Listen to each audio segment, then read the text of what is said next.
What if the next big crisis in Europe doesn't start with a gunshot, but with concrete barriers slowly appearing at the borders? At the eastern edge of NATO, there are 3 countries preparing for a threat that hasn't happened yet, but they don't want to be caught off guard when it comes. As tensions continue between Russia and the West, Estonia, Latvia, and Lithuania are building an extensive line of defense designed to slow down, block, and prevent any possible attack. But the bigger question is, what are they really afraid of? Before we begin, please like this video and subscribe. It means a lot to us content creators. Thank you. And now, let's get started. In the northeastern part of Europe, 3 countries are quietly but continuously preparing. The small NATO countries, Estonia, Latvia, and Lithuania. As the war in Ukraine continues and tensions remain high between Russia and the West, these countries are changing their borders to become part of a broader defensive system. According to officials from the Baltic states, the goal is simple: to make sure that any potential invader cannot enter easily and to have enough time for their NATO allies to respond. One of the most visible symbols of this preparation is what they call dragon's teeth, concrete barriers shaped like pyramids, designed to slow down or block the movement of armored vehicles and tanks.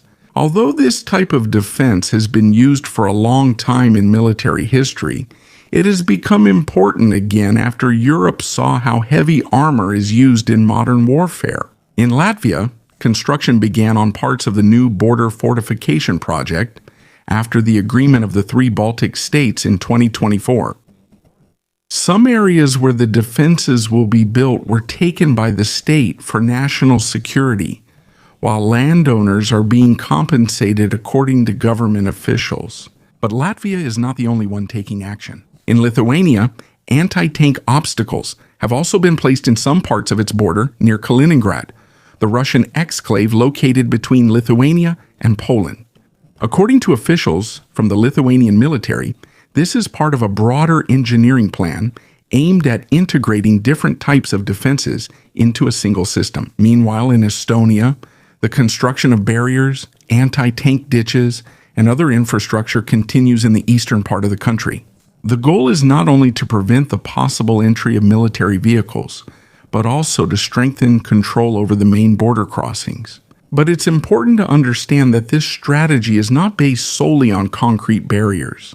The so-called Baltic defense line is a broader defense concept. According to reports and official statements, from the perspective of defense planners, barriers do not need to completely stop an attack. Slowing down the enemy's advance is more important. In modern warfare, every hour is crucial. If an attacking force moves more slowly, there is more time to organize defenses, conduct reconnaissance, and request support from allies. This is why analysts often mention the concept of deterrence. Deterrence does not necessarily mean that war will happen. In fact, its goal is the opposite. The message is to make the cost and risk of any aggressive move so high that it will not even be attempted. There is another reason why the Baltic states take this issue very seriously. Estonia, Latvia, and Lithuania are among the smallest members of NATO in terms of population and territory. Because of this, their security relies heavily on the collective defense of the alliance. If there is a threat to one, NATO's theory is that the other members should help. But for that system to be effective, the defense of the country first affected must be able to hold out. This is where the importance of new fortifications comes in. Along with building these defenses, NATO is also strengthening its presence in the region. The rotation continues. Deployment of soldiers from various member countries continues, while the alliance is also improving its ability to quickly send additional forces when needed.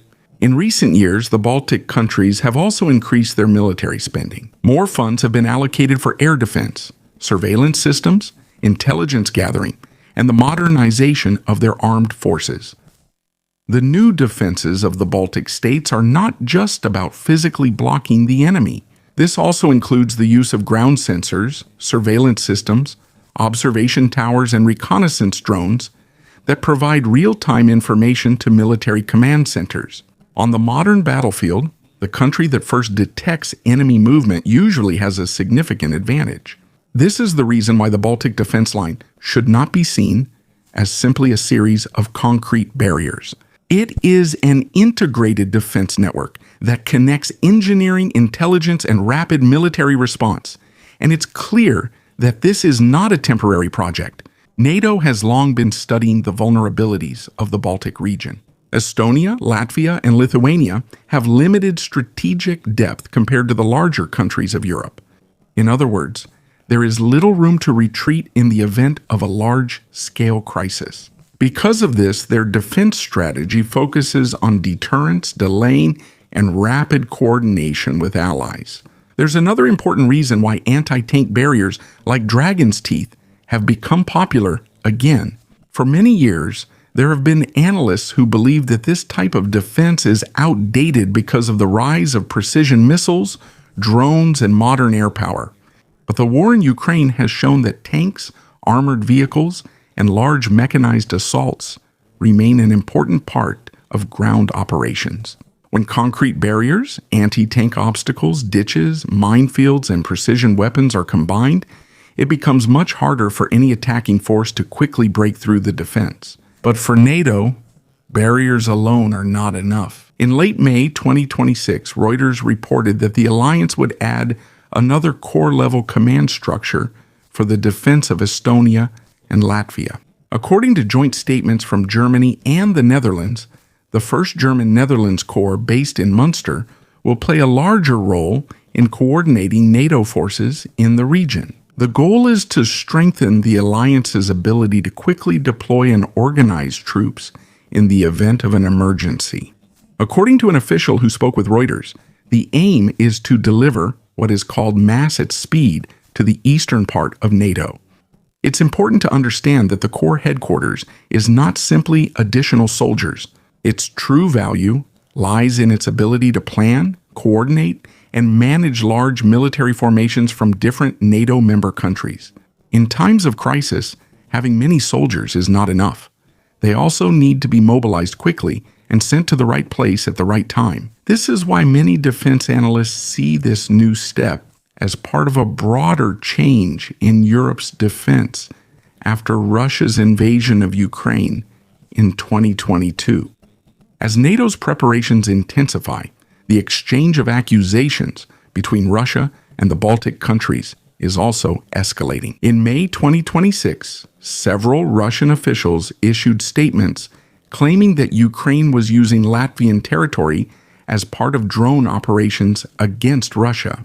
Latvia strongly denied this and called the accusations baseless. At the United Nations, Latvian representatives also stated that the accusation was merely misinformation. At this point, it's important to separate rhetoric from reality.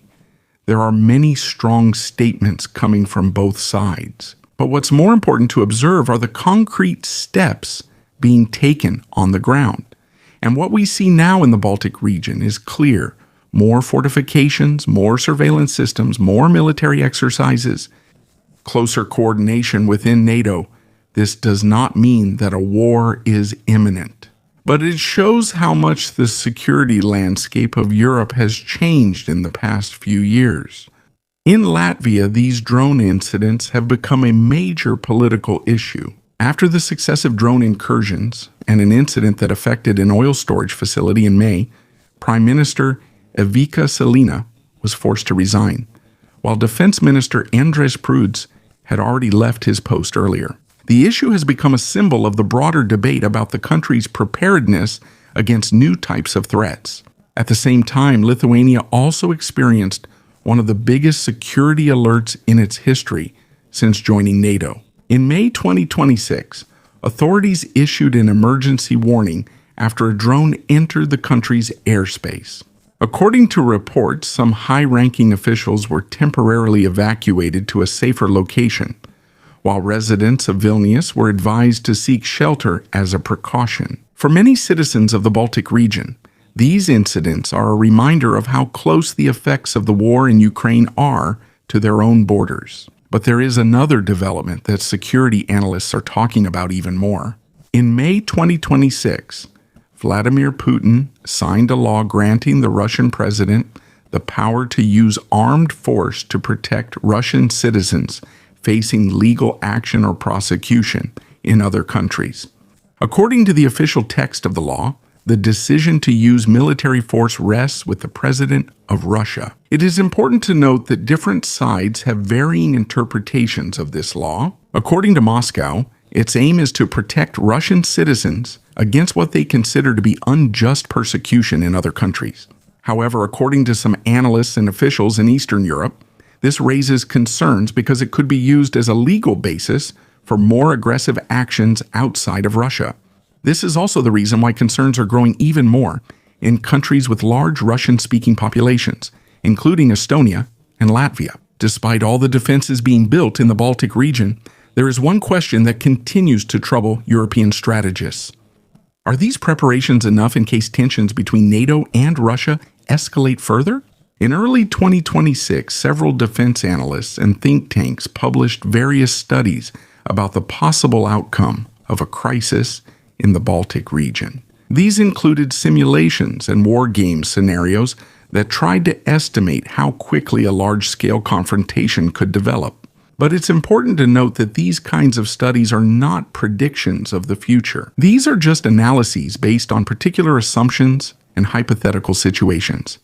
It's not just concrete barriers that are being added to the border. There are also more military exercises, expanded intelligence sharing, faster deployment plans, and closer coordination among member countries than at any time since the Cold War.